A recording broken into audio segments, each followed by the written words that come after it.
쓰는 크로크루라는 어플입니다. 이 어플은 QR코드 정보도 읽어냅니다. QR코드는 바코드보다 100배 이상 많은 정보를 담을 수 있는 사각형 모양의 기호로 일본에선 잡지나 관광지, 광고 등에 두루 쓰이고 있습니다. 영화 포스터에 있는 QR코드를 아이폰으로 촬영해봤습니다. 영화와 관련된 정보들이 휴대폰에 이렇게 보이게 됩니다. 그래서 영상을 누르면은 관련 영상을 바로 플레이해서 볼 수가 있고요. 심지어 이제 가까운 극장이 어디 있는지 가는 지도 정도도 바로바로 확인할 수가 있죠. 아이폰에서 사용할 수 있는 어플들이 온라인에서 거래되는 장터 앱스토어에는 크로크루와 같은 어플이 15만 개나 올라와 있습니다. 현재 세계 77개국에서 5천만 명이 앱스토어를 이용하고 있습니다. 사용자들이 쉽게 접근할 수 있는 것들이 조금 더 잘 됐다고 보시면 돼요. 그러니까 하드웨어랑 소프트웨어를 같이 만든 회사이기 때문에 아이팟이 성공했던 이유도 마찬가지고. 그리고 앱스토어에는 매달 수천 개의 새로운 어플들이 올라옵니다. 이렇게 많은 소프트웨어들을 놀라운 속도로 늘려갈 수 있는 비결은 무엇일까? 우리나라 소프트웨어 개발자들의 얘기를 들어봤습니다. 제가 3, 4년 전에 이런 서비스를 만들고 싶었다면은 제일 먼저 해야 할 일은 이제 서비스를 만드는 게 아니라 제조사나 이통사를 찾아가는 일이었겠죠. 내가 너한테 환경을 조성해주고 비용을 주니까 네가 나한테 잘 만들어줘야지. 이런. 하지만 애플사는 달랐다고 합니다. 소프트웨어의 가격을 개발자가 정하도록 하고 수익 가운데 70%를 개발자의 몫으로 돌려줬습니다.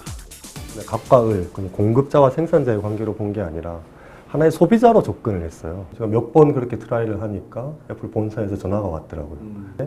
이런 부분은 좀 더 강화됐으면 좋겠고 이런 부분들은 좀 빠졌으면 좋겠다.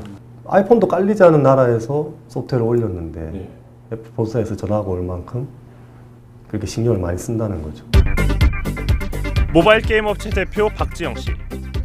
10년 동안이나 게임 소프트웨어 개발을 해왔지만 그동안 고전을 면치 못했습니다. 해외 시장 진출에 많은 비용을 들여야 했기 때문입니다. 한국에서 만든 게임을 일본에서 서비스하려면 또 3개 이상의 다른 버전으로 그 게임을 변화시켜야 되고요. 미국과 유럽 지역에 서비스를 하기 위해서 미국에 인원이 있었고요. 그 유럽에도 각각 그 세일즈 인원이 있었습니다. 하지만 작년 앱스토어에 야구 게임을 등록한 이후 사정은 크게 달라졌습니다. 등록 한 달 만에 스포츠 부문 1위에까지 오르며 회사 설립 이후 최고 매출을 기록하게 된 것입니다. 애플에서 제공하는 그 플랫폼 하나에만 제공을 하면 전 세계 60개 이상의 국가에 동시에 서비스가 가능하고 자기 책상에 앉아서 처음부터 끝까지 끝낼 수 있는 그런 프로세스가 마련이 된 것이 굉장히 큰 기회로. 박 씨는 올해 앱스토어에 15종의 새로운 게임을 선보일 계획입니다. 해외에서 봤을 때는 사실 한국의 모바일 게임 회사였기 때문에 처음엔 제한이 없었죠. 이제는 새로운 플랫폼이 생기거나 아니면 새로운 디바이스가 나왔을 때 저희한테 지원 요청이 들어오고 있는 상황입니다. 애플의 앱스토어는 기업이 아닌 개인 개발자의 아이디어와 창의력도 끌어모으고 있습니다. 색깔을 맞춰 풍선을 터뜨리는 두뇌 퍼즐 게임. 지금은 그러면 앱스토어에서 세계적인 인기를 얻고 있습니다. 보드 장르에서 2위까지 올라갔고 전체 앱 게임 순위에서는 18위까지 올라갔습니다. 미국 랭킹 100위 안에 들기도 사실 굉장히 힘들거든요. 예. 이 소프트웨어를 개발한 김영식 씨. 단 2명의 동료와 함께 작업을 하고 있습니다. 소비자는 어떻게 생각할까? 어떤 반응이 올까를 직접적으로 대면하고 그 결과에 대한 피드백을 받고 또 개선하고 그런 환경이 만들어지고 있기 때문에 앱스토어하고 들어오고 나서부터는 훨씬 창의적인 분들이 그 기가 살아났다고 할까요? 아이폰의 대항마라 불리웠던 삼성전자의 스마트폰 옴니아2. 아몰레드 화면에 500만 화소 카메라를 장착하고 DMB, 영상통화 기능이 있어 기계적인 측면에선 아이폰보다 뛰어나다는 평가를 받았습니다.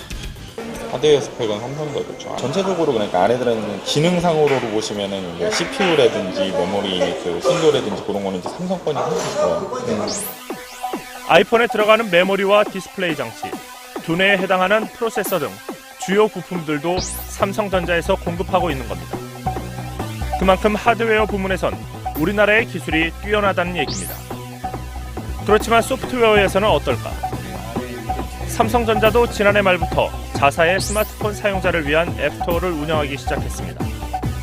하지만 현재까지 등록된 어플 수는 1000개가량. 15만 개의 어플을 보유한 애플과 규모 면에서 큰 차이가 있습니다.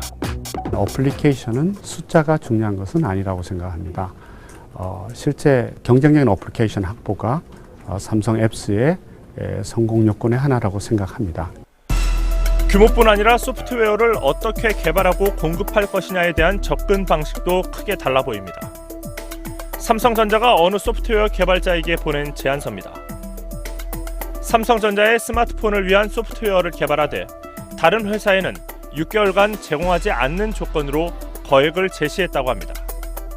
삼성이 바로 들어와가지고 우리 전용으로 개발해달라, 개발비를 더 주겠다, 무려 1억이었거든요.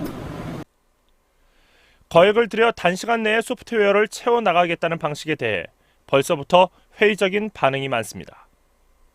소프트웨어 하청을 주게 되면은 상당히 그 하청업체에게 불리한 방식으로 계약이 되기 때문에 그 소프트웨어의 하청을 주는 것이 우리 건전한 그 개발 생태계를 좀 파괴하고 있다는 지적이 많습니다.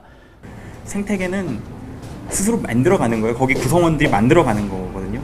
근데 지금 대기업들이 무슨 돈을 풀어서 아니면은 개발자들을 모아서 이거는 환경을 만들려는 거예요. 어떻게 보면은 인간이 생태계를 조작하는 것과 마찬가지죠. 문제는 소프트웨어다 이런 얘기인데요. 예. 김병환 기자, 그런데 소프트웨어 산업은 앞으로 잘하자 이렇게 말한다고 해서 하루아침에 잘 되는 산업은 아니지 않습니까? 그렇습니다. 소프트웨어 산업을 성장시킬 수 있는 환경을 조성하는 게 중요해 보이는데요. 이보다 앞서 기업이라든지 정부의 인식 전환이 필요해 보입니다. 퇴근길에 한 직장인이 아이폰을 꺼내 집으로 가는 버스가 언제 올지 확인해 봅니다. 제가 이제 타고자 하는 1번 버스를 이제 선택을 하게 됩니다.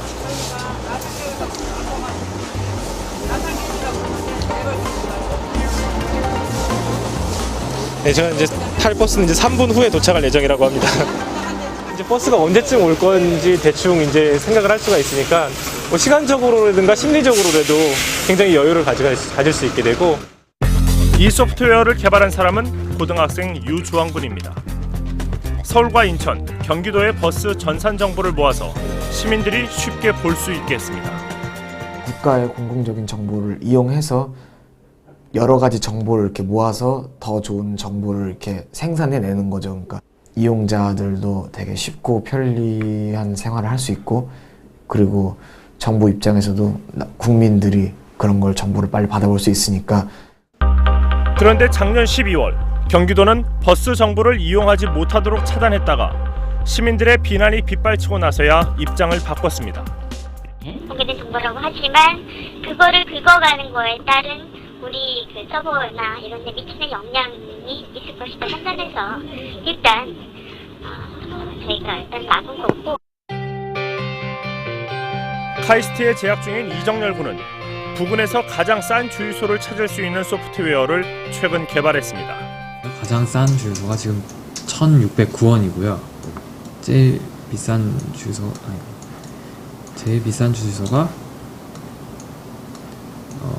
1,798원이니까 한 200원 정도 차이가 난다고. 휘발유 기준으로. 네, 휘발유 기준으로. 사회 공익을 위해서 이렇게 제가 제공을 하는 거는 참 괜찮은 일인 것 같다라고 생각을 하고요. 그런데 기본 정보를 가지고 있는 석유공사 측은 인터넷에는 정보를 공개하고 있지만 스마트폰 소프트웨어에서는 사용할 수 없다는 입장입니다.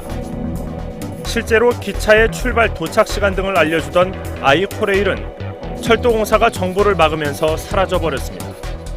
버스 정보라든지 무슨 학교 정보라든지 경찰 정보라든지 무궁무진한 정보들이 개인들의 창의적인 능력의 발산과 맞물려 가지고 모든 사람들의 삶을 풍요롭게 해주는 거죠. 지난달 28일 서울시는 서울의 교통, 문화 등 공공정보를 제공하는 스마트폰용 어플리케이션을 만들어 5월에 공개하겠다고 밝혔습니다. 그런데 서울의 접근 방법은 비슷한 계획을 추진했던 미국의 뉴욕과는 큰 차이가 있습니다.